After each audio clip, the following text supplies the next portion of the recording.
ikapitong buwan, muling nagtipon ang bayan. Bagamat sari-sari ang kanilang pinanggalingan, nagkaisa silang humarap sa iyo. Itinayo nila ang altar sa dating lugar ng pagsamba, at nagyandog sila sa iyo ayon sa iyong mga utos. Kahit may takot sa paligid, hindi nila pinabayaan na ang takot ang magdikta sa kanilang pagsamba. Muli naming itataas ang aming mga kamay, muli naming bubuksan ang puso sa iyo. Muli kaming magtatayo, muli kaming sasamba sa iyo. Mula sa abo at mga guho, muli naming sisimulan. Muli kaming magtatayo, ang pundasyon ay ilalagay. Kahit mahabang paglalakbay, hindi kami susuko sa iyo.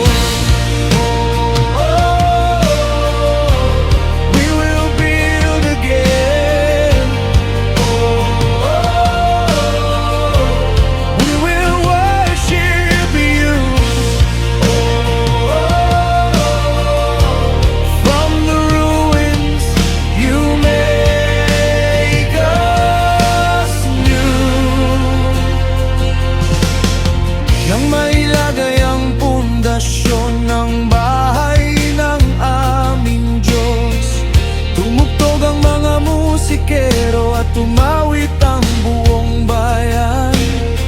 May sumigaw sa kagalakan, may mga tumangis din dahil sa kanilang alaala ng dating templo noon.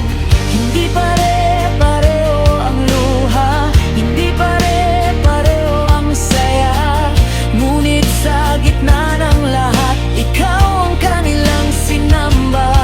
Pinangaluha ng alaala, may sigaw ng kagalakan, ngunit pareho silang umawit para sa iyong pangalan.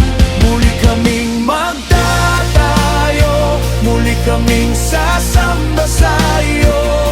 Mula sa abo at mga guho, muli naming sisimulan. Muli kaming magtatayo, ang pundasyon ay ilalagay. Kahit mahaba ang paglalakbay, hindi kami susuko sa iyo. Hindi kailangang maging perpekto ang unang hakbanan, ang mahalaga ay magsimula at magtiwala sa iyo.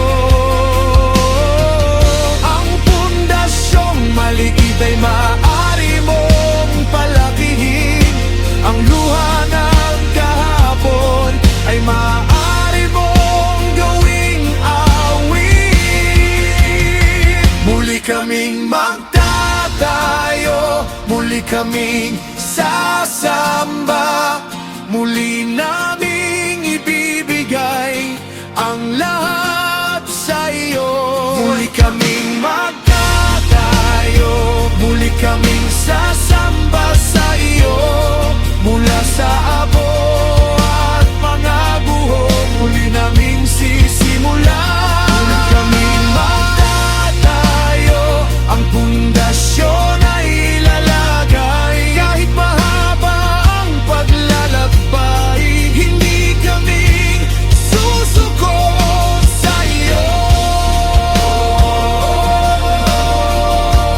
We will build again.